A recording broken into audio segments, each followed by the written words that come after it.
First question. Was getting into a showmance ever a part of your plan from the start? I mean, I know me. So going into this, I knew that a showmance was going to be a real possibility. I'm super flirty and I love boys. So, yeah, I kind of figured that I was going to get into a showmance. Did I think it was going to be Corey on the first day? Absolutely not. But it was such a great surprise. I love Corey, and I didn't think after meeting everyone on the first date, Corey was probably the last guy I thought I was ever going to be in a showmance with, just because of like age and him being like a student. I didn't think I would we would click so well, but I'm so glad that we started talking on like day like 12. We started talking late in the season, and I I think things worked out. Everything's great, right? I don't know. Awesome.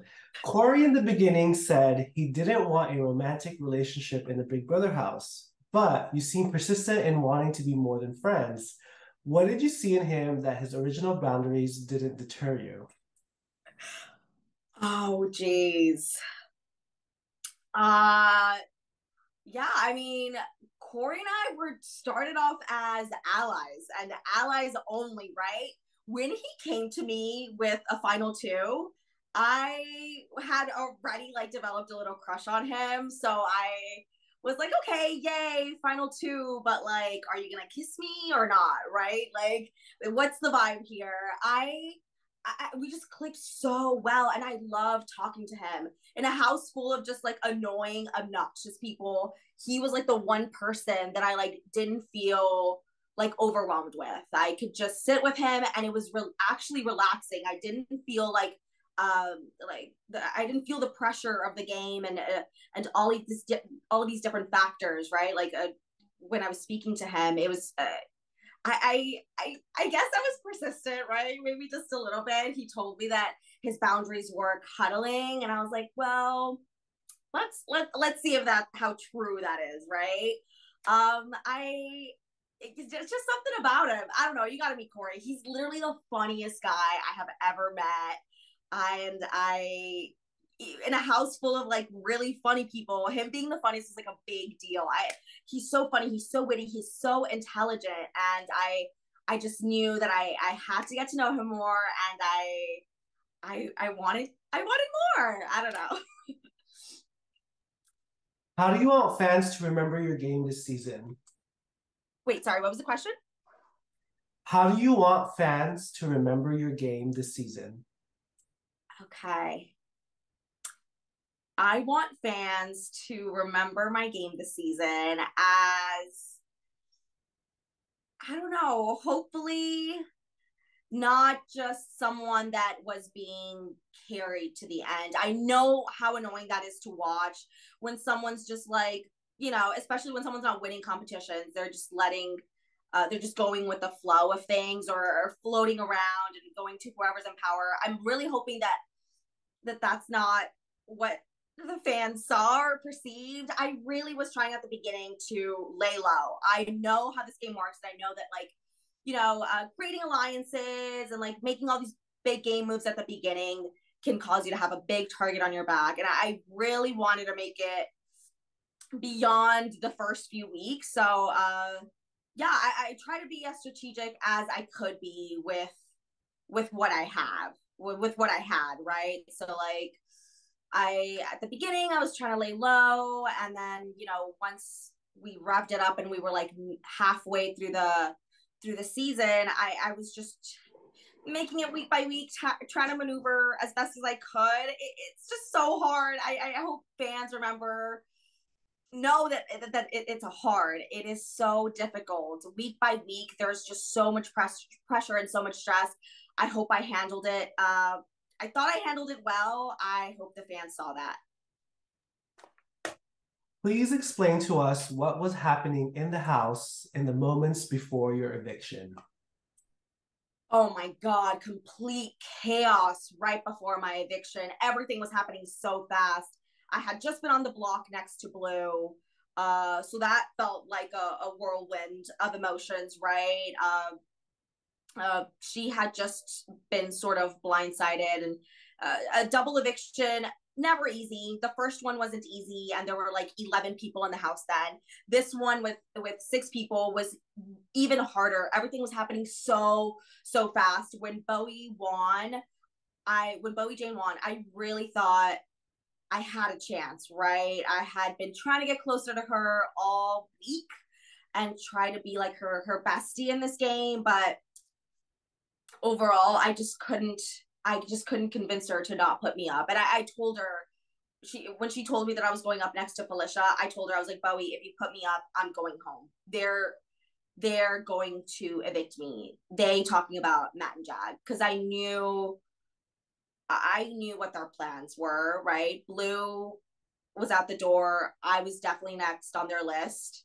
I just couldn't do anything. It was just heartbreaking, and I didn't think that I was going to be that overwhelmed with like my emotions. I was just begging and pleading Matt and Jag, like, please, please, I'll keep you guys safe.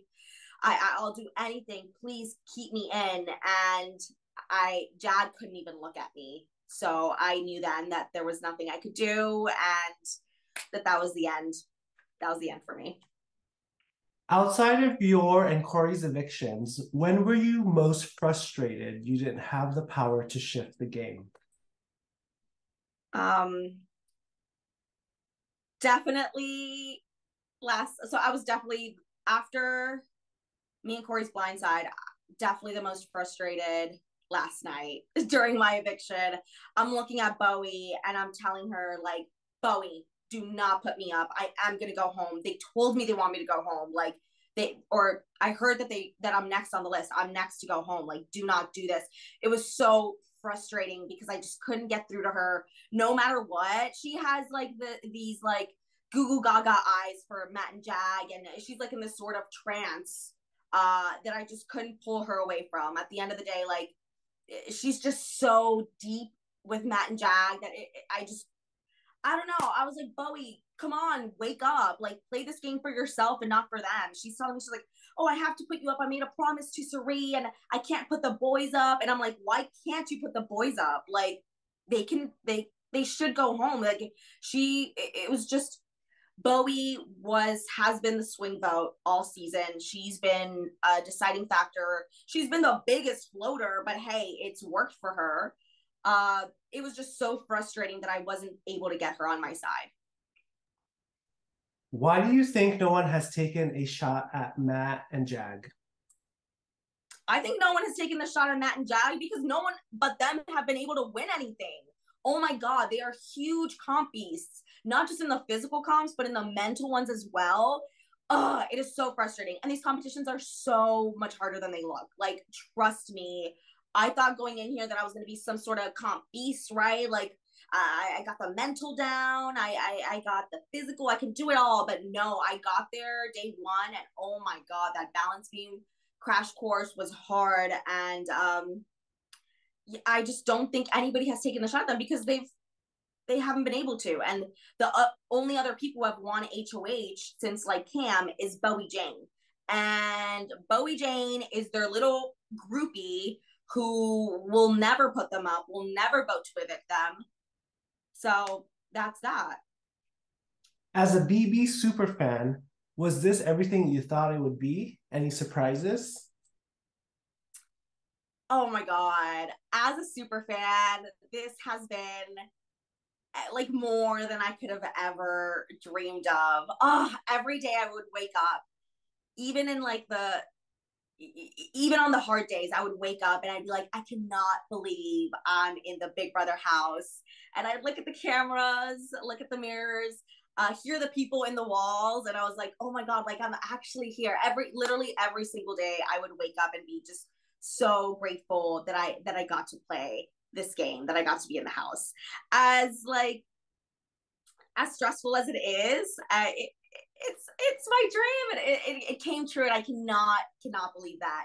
Any surprises? I mean, I'm surprised at how cold the house is. It is cold, like freezing, like sweatpants, sweater, jacket on top of that, Bowie Jane was wearing her parka all summer long because it's just so freezing in there.